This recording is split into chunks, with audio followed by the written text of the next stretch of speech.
अस्सलाम वालेकुम, welcome to this video. आज की वीडियो में कैप्री ट्राउज़र की पैटर्न और इसकी ड्राफ्टिंग करना सीखेंगे। बिगनर्स के लिए आज की वीडियो बहुत ही फ़ायदेमंद होगी, तो प्लीज़ ज़रूर देखिएगा। तो यहाँ पर पहले मैंने जो पेपर होता है, नोटबुक कोई भी पेपर ले लें और उस पर पहले ड्राफ्टिंग कर लें, समझ लें कि कौन कौन से पॉइंट्स आपको याद रखने हैं और ज़रूरी होते हैं। वो वाले अगर आपको पॉइंट सही पता होंगे तो आप मेजरमेंट भी सही ले सकेंगे और आप जो ड्राफ्ट करेंगे वो भी सही बन जाएगा, कोई भी इसमें मिस्टेक नहीं होगी। कैप्री के मेजरमेंट में चार चीज़ें ज़्यादा ज़रूरी होती हैं, जो कैप्री का लेंथ कितनी है और उसके अलावा वेस्ट, थाई और क्रॉच, ये वाली चार चीज़ें अच्छे तरीके से नाप करनी है और उसके बाद आप आसानी के साथ ड्राफ्टिंग कर लेंगे। पहले चौक से निशान लगाए थे तो वो ज़्यादा नज़र नहीं आ रहे, तो इसीलिए मैंने ब्लैक पेंसिल से लगाए हैं ताकि अच्छे तरीके से नज़र आ जाए। तो सबसे पहले मैंने ऊपर जो नेफे वाला हिस्सा होता है वहाँ पर 2 लाइनें खींच ली हैं और उसके बाद ये वाली जो है वो लेंथ है, आपको कितनी लेंथ चाहिए आप अपने हिसाब से मेजरमेंट लेंगे। यहाँ पर जो मेजरमेंट मैं दिखा रही हूँ ये मैं अपने नाप से बता रही हूँ।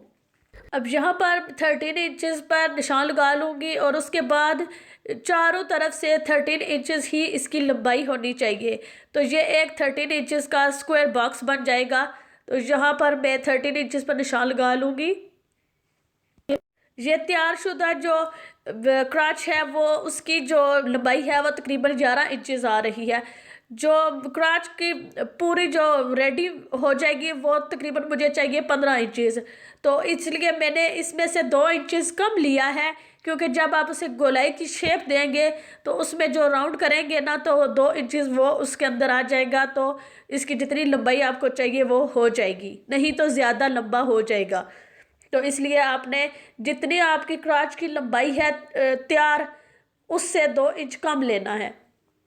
इस तरह ड्राफ्ट बनाने का ये फ़ायदा होगा कि आपको अगर कोई मिस्टेक हो जाती है तो आप पेपर पे ही फिक्स कर लेंगे। अगर आप फैब्रिक लेकर उस पर कटिंग करेंगे तो अगर ख़राब हो जाता है तो आपका सारा फैब्रिक जो है वेस्ट हो जाता है। तो इसलिए बेहतर है कि इस तरह किसी भी पेपर पर आप ड्राफ्टिंग कर लें और आप इसको रीयूज़ भी कर सकते हैं। जब आपने दोबारा इसी नाप की कैप्री वगैरह बनानी हो तो आप इसको यूज़ कर सकते हैं दोबारा। अब जो स्क्वायर बॉक्स बनाया था वहाँ से आगे मैंने तकरीबन 2.5 इंचज़ ज़्यादा लिया है। 2 इंचज़ जो है यहाँ पर राउंड शेप देने के लिए लिया है और आधा इंच सिलाई का मार्जिन इसलिए ज़्यादा लिया है। ये क्राच का हिस्सा है, आसन भी बोलते हैं कुछ लोग, तो यहाँ पर मैंने 2.5 इंच ज़्यादा लिया है। तो ये जो है 2 इंचज़ जो राउंड शेप होगी उसके लिए और आधा इंच जो है वो सिलाई में चला जाएगा, तो इसीलिए मैंने आधा इंच ज़्यादा लिया है।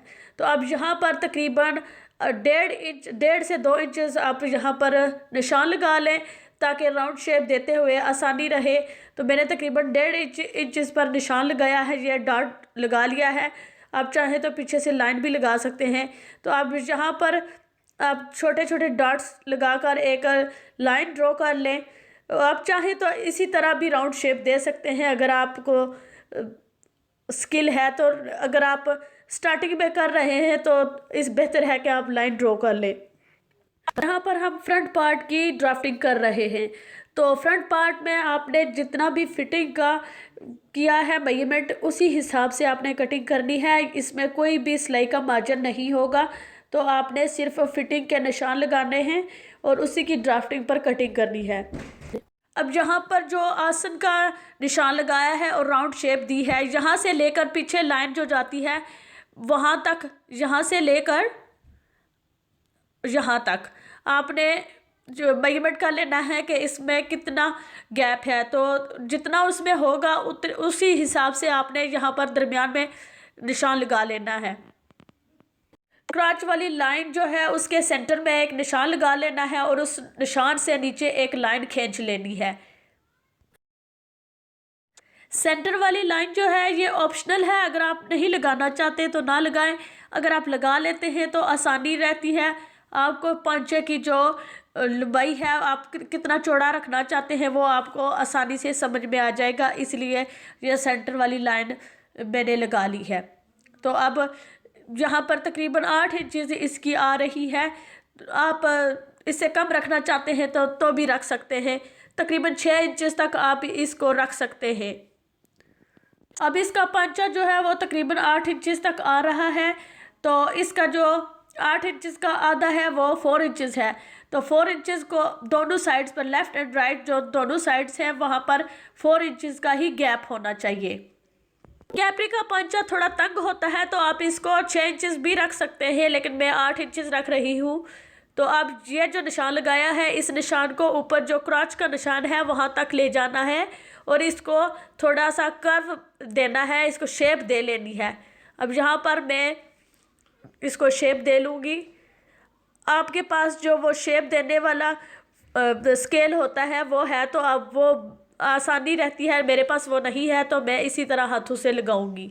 तो ये वाली जो दूसरी लाइन है इसको आपने सीधी खींचना है और ऊपर जहाँ पर जो क्रॉच वाली लाइन है वहाँ पर थोड़ा सा कर्व कर देना है, उसकी नोक नहीं निकालनी। यहाँ से देखें कि यहाँ पर मैंने थोड़ा सा इसको गोलाई में शेप दी है। यहाँ से इसको गोलाई की शेप देकर आपने कट कर देना है। अब गोलाई की शेप देते हुए आप इस लाइन को ऊपर ले जाएं और कट करते हुए भी आपने इसको इसी तरह कट करना है। अब यहाँ पर मैंने इसकी ड्राफ्टिंग कंप्लीट कर ली है और आपको जो जो पॉइंट्स इंपॉर्टेंट है, जो याद रखने वाले पॉइंट्स हैं, वो आप यहाँ इसके ऊपर लिख सकते हैं ताकि याद रहे। जैसे कि मैंने लिख लिया है, आप इस पे जितना मेजरमेंट है वो भी लिख सकते हैं और जितनी भी आपने चीज़ें याद रखनी है वो साथ में लिख लें। तो अब यहाँ पर इसकी मैं कटिंग कर लूँगी। कटिंग करते हुए आप अपनी मर्ज़ी के मुताबिक जिस साइड से भी इजी समझते हैं उस साइड से कटिंग कर सकते हैं। मैं ये क्रॉच का जो एरिया है वहाँ से स्टार्ट कर रही हूँ कटिंग करना। तो बिल्कुल देखें कि जो लाइन बनाई है उसके साथ साथ ही कटिंग करनी है। जैसे मैंने बताया है कि इसमें कोई भी आपने सिलाई का मार्जिन नहीं छोड़ना, जितनी फिटिंग के निशान है उसी से कट करना है। और इसी तरह दूसरी साइड से भी जितना भी एक्स्ट्रा पेपर है वो सारा कट कर लेना है। और ये जो कैपरी की ड्राफ्टिंग है वो कंप्लीट है। इंशाल्लाह अगली वीडियो में कैपरी की कटिंग और स्टिचिंग शेयर करूँगी और इसी पैटर्न को यूज़ करके मैं इसकी कटिंग और स्टिचिंग करूँगी। तो अगर आप देखना चाहते हैं तो सब्सक्राइब कर लें, अगर नहीं किया हुआ तो, अगर किया हुआ है तो थैंक यू। एंड वीडियो को लाइक करना मत भूलिएगा। अपना बहुत सारा ख्याल रखिएगा, दुआओं में याद रखिएगा। अगली वीडियो तक दीजिए इजाज़त। अल्लाह हाफिज़।